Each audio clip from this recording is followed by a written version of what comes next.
Welcome to Time Out with Sports Adda. This is your host Paras here with our cricket expert Rushabh. Scenes out there in the middle, not that good. The rain gods haven't spared us on day four. Seems like a very gloomy day to begin with. Yes, it is.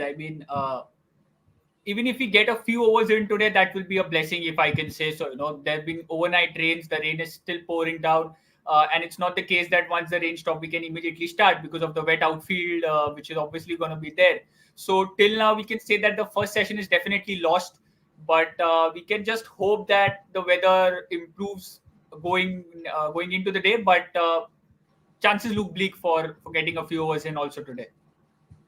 Rightly put there, Rushabh. When we talk about the match being poised, it's very evenly poised. This is the same situation where India was, and it looked very sturdy until the 150th mark, and then the rains, the bad light, and then the break of concentration, Kohli getting out without scoring a run to his overnight score, and then the collapse that we see. So when we talk about New Zealand, they've just got a Ross Taylor who's just walked in yesterday at the dismissal of a Conway.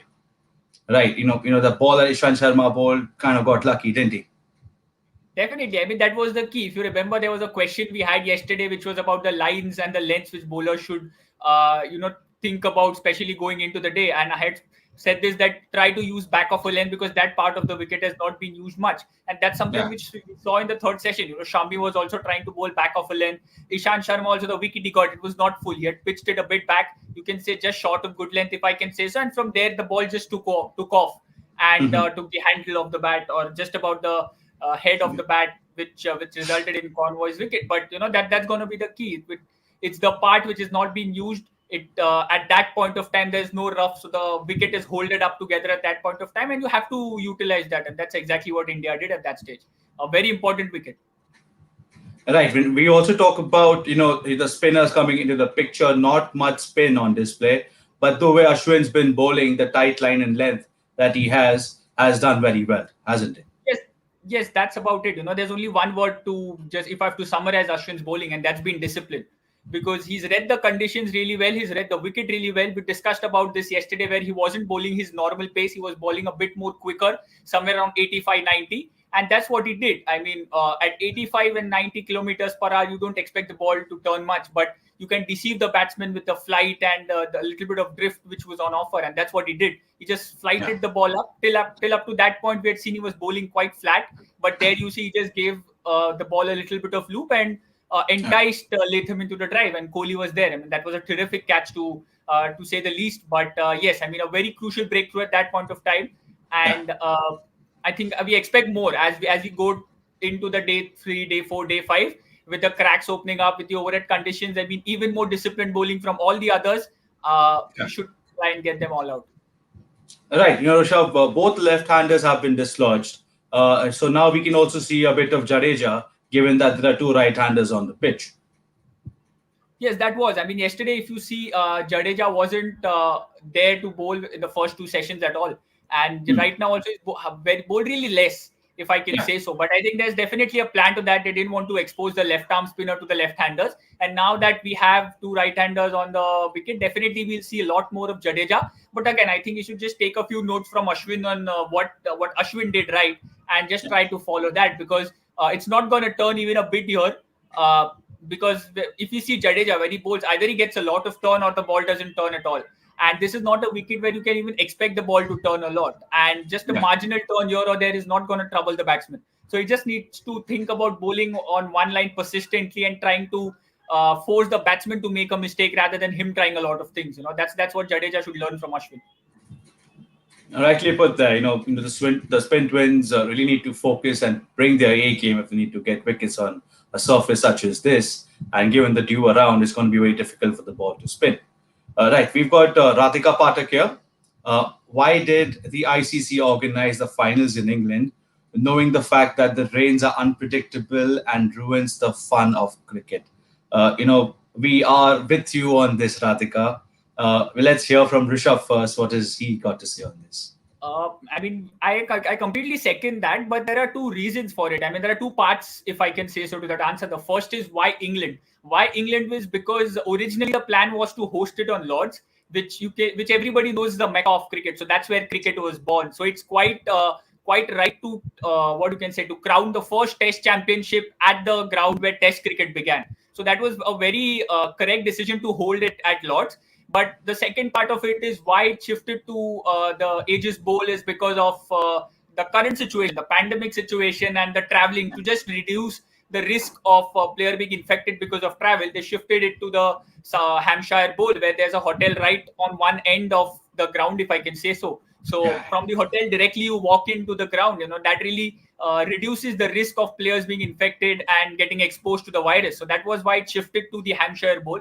But I think having it in England was a good decision. Maybe the weather didn't want New Zealand to lose. Even rain gods have decided that let it end in a draw and make people of both the countries happy. That's all I can say. But England was a good decision. But maybe the shift from Lords to Southampton was something maybe could have been avoided. Could have been, but now what has happened is happened. Given the interest of Anushka Sharma posting samosas in this weather on her social media handle, is also given a lot of chirping in the comment section for her. I mean, she had a big stack of samosas with chutney, onto which she's actually enjoying the weather there. Yeah, because that's clearly what the Indian weather is currently. I mean, even if you just look out of the window, even you feel like I'll just take a hot cup of tea and a few pakoras or bhajias and just enjoy watching the match. That's what even she would have thought. Because if not for England, that's what she would have been doing here as well. And luckily for her, if I can say so, she's getting the same weather in England. She's just taking the Mumbai fields, if I can say so. But yeah, I mean, even she would somewhere be hoping that India get a much more game time than they're actually getting. But Yeah. yeah, if not, then at least enjoy the samosas. Nicely put there, Rishabh. Now coming to cricket again, when we talk about India, there's Rohit Sharma. I'm sorry, there's Virat Kohli and there's Ajinkya Rahane in the middle order, which are the mainstay. But now for New Zealand, the exact copy of a Rahane and a Kohli are there in Williamson and Taylor, the mainstay batsmen that they have.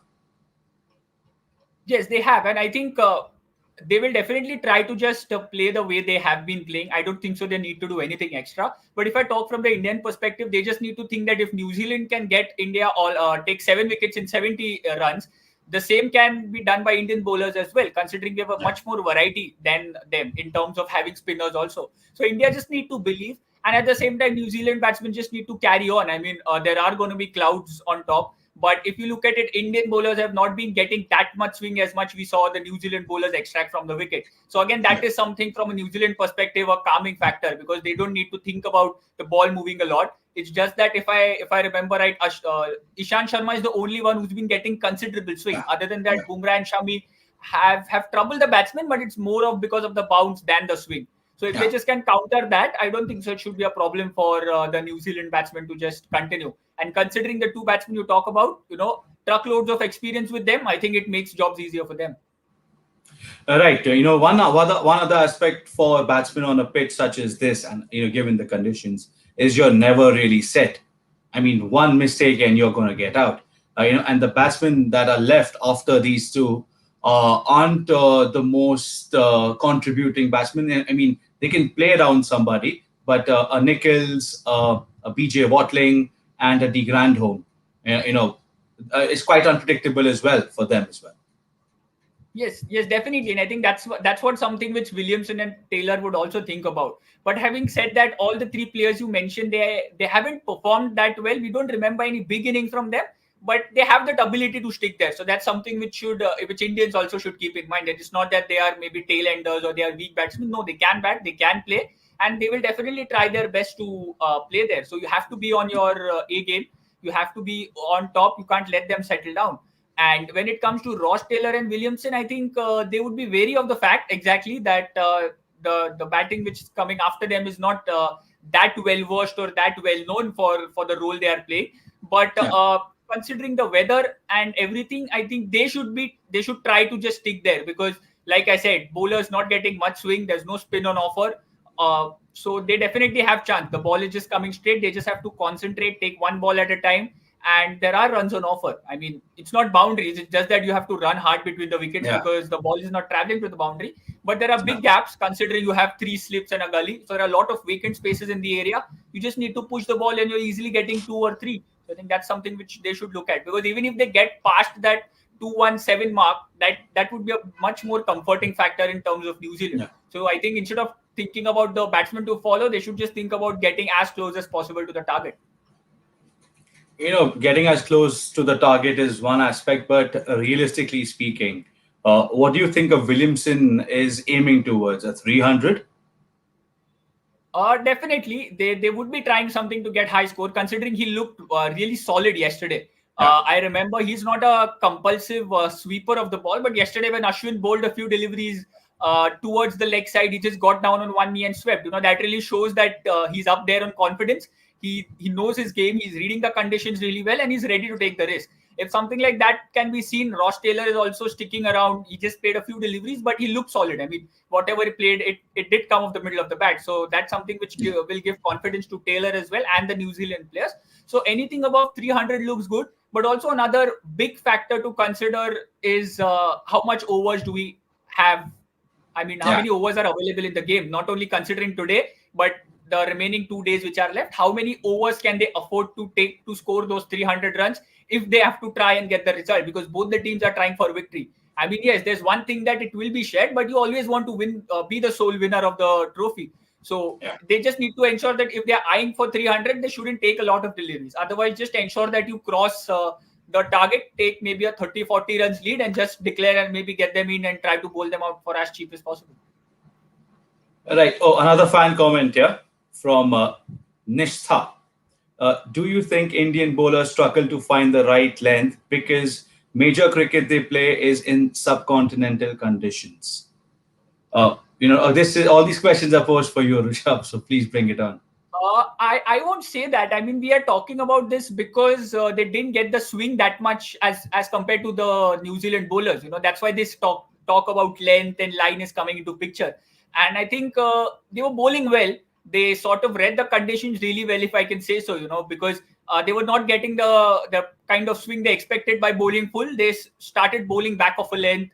They got the bounce to trouble the batsman a couple of times. The ball passed the outside edge quite a few times when Ishant Sharma was bowling. We saw Shami and Bumrah trouble Convoy quite a few times where he was hitting it high on the bat, getting hit on the thigh pad just above maybe near the abdomen area. So they Yeah. were troubling. They found the right length, but it's just that not being able to swing the ball or the ball not swinging, whichever it is, maybe Yeah. was a problem, but not the ledge. Definitely they adjusted really well to them. And talking about Yeah. subcontinent conditions, they've been playing a lot of cricket all over the country, all over the globe. So I don't think so. Adjusting to the right line and length is a problem in subcontinent, because if you see Indians, considering in the current situation, they play much more cricket overseas than they actually play at home. Whenever they are home, they just play IPL for 2 months and hardly any Test cricket at home. So definitely subcontinent is not a thing. It's just that they were not able to get the swing or the ball was not swinging. Either one of the reasons. So Nishta, there you have got your answer from our expert Rishabh. And one other aspect that we discussed yesterday was the leave. The way the New Zealanders have left the ball is it's very, very good. A few close shaves, yes, but then at the end of it, that all considered as good leaves. Yes, they are. And again, it brings me down. It's a vicious cycle. Wherever we talk, it comes to a single point about the ball not swinging for Indian bowlers. So Yeah. we saw somebody like an Ishant Sharma, because he was not getting that much swing as he expected. He was trying to go wide to try and get the ball in, because anything you bowl in that fourth stump channel, they were easily defending. Or because the ball was not swinging, they had the option to leave. So he was just trying to go wide to try and extract that swing, which was not really troubling the batsman. Because as a batsman, if you know the ball is maybe two stump outside off, you can easily just shoulder your arms to it. You don't need to think about anything else. And that's something which worked in the New Zealand batsman's favor. So again, I would say it was a reason for going wide, or them leaving the ball was ultimately the reason that the ball was not swinging. Again, I don't know why it just comes down to that one single point, that the Indian bowlers were not getting the swing as much the New Zealand bowlers did. And that, I think, if they get that swing today, I think all problems will be solved. Rishabh, what you just said is just reminded me of a very small story that happened in South Africa. because of the lesser crowd that had attended a match. The ball was hit for a six and never found, and the ball before that wasn't swinging at all. Onto which a ball box was brought in, and Jacques Callis, being the senior man, was sent by Graham Smith. Onto which Jacques Callis, saw those 6-8 balls and chose one ball, and that ball never stopped swinging, and the opposition got bowled out for less than 60, 70 runs. So the ball also has a bit of magic at times. The swing is there because if it's the English conditions, and as you rightly put, Ishant was the maximum to derive the swing. As we also saw a particular bar graph where there were comparisons of New Zealanders versus Indians. When we also talk about New Zealand, they pretty much are playing in home conditions as it seems. Weather in Auckland is just favorable and a copy paste of what's happening in England, isn't it? There is, but there's a bit of. I mean, it's not the same exactly because in New Zealand the weather is a bit overcast, but there are not so much rains to go along with it. Yeah, yeah. So the talk about the moisture and the dampness in the wicket, that is something which they are also not used to that much. Whereas if I can say Indians somewhat have an idea how to bowl, how to play on this damp conditions because we get rains here. And again, if you talk about it, when it rains in England, they have a hovercraft to cover the wicket, which sort of doesn't help or which ensures that there's not much moisture left in the wicket. Yeah, Whereas in India, they just cover it with a plastic sheet, so the yeah. moisture never really comes out of the wicket. So that is more difficult. This is comparatively easy because the wicket is relatively dry. So I should say, Yeah. considering the wicket-wise, Indians are more used to playing in such conditions. But yeah, I mean the Mhm. swing and the change of ball, from the SG to Dukes is something which might be a issue in terms of Indian bowling. Yeah, right. For all our cricket fans out there, just to put it across, cricket played in India is with the SG ball. Cricket played in Australia is with the Kookaburra ball. And when it comes to England, we play with the Duke's ball. A lot of comparison has been happening in the past till date, Rishabh, that the Duke's ball is on the darker side, the Kookaburra is machine stitched, the SG ball is hand stitched. Does that make a lot of difference? Yes, it does. I mean, if the basic difference, if I can say so, considering spinners dominate in India, that's because the SG ball, like you said, is hand stitched, and Yeah. because it hand stitched, it has a profound seam. The seam is much more upright, much more rough, and you can grip the ball really well. Whereas it comes to the Duke's ball, for example, or a Kookaburra, because it's been stitched by machine. It stitches the ball more tightly. That's why the seam is not that pronounced. So gripping the ball becomes a big problem. Also the lacquer Mhm. used on it. Maybe there's a quality difference also. The SG Yeah. test, or you maybe the Kookaburra ball or the Duke's ball, the lacquer, the amount of lacquer, everything differs. So that's something which again has a difference. You see someone like something like an SG ball, it swings for the first 10, 15 overs, then just goes flat. And as we go towards 30, 40, 50th over, it gets a lot more soft. Whereas Kookaburra, it maintains its hardness till maybe about the 60 or 70th over. Whereas Yeah. Dukes, we see it doesn't swing that much for the first 10, 12 overs. But after that, once it starts swinging, it doesn't really stop actually till the 80th over, which we saw just yesterday also. So there are a lot of differences. But, again, as a cricketer, it's your job to adjust. You can't really think about all these Mm. things. You have been Yeah. given a bat in hand. You're wearing a cricket gear. You just have to go out there and play whichever or however the ball is coming. So that's something which Right. should be on your mind, and not these uh, other things like intangible things, or which you can't really do anything about it. So it's just about focusing on what you can do. You have a ball, the ball is going to be bowled to you. You have a bat, just think about playing it one ball at a time, and not bother yourself with all these other things. Right. Rishabh, before we go, given that we've got a reserve day, are you still forecasting outcome of a win or loss, or you're aiming for a draw? I would really love to have a result, but it looks bleak because there are rain forecasts for all the days to come. I mean, I said this yesterday that day two, I mean, the yesterday's day was the one where there was least possibilities of rain. After that, we go now, there are about 60, 70, 80% of probability and light and heavy showers every day throughout the 7, 8 hours of game time which we have on each day. Yeah. So chances look bleak to get a result, but you never know. I mean, weather just changes at a snap of a finger. So maybe something can happen. Somebody if has that magic, just let's snap fingers and let us have some game, irrespective of who wins. Let we just want to see good cricket being played. All right, Rishabh. Thanks a lot once again for your inputs. It has been a pleasure talking to you. And to all our fans out there who have started to challenge Rishabh, Rishabh says, bring it on. And hope to see some cricket. And we'll catch up once again in the tea session if we do have one. Thank you, Rishabh. Thanks a lot for your time. Thanks, Paras. Cheers. Cheers.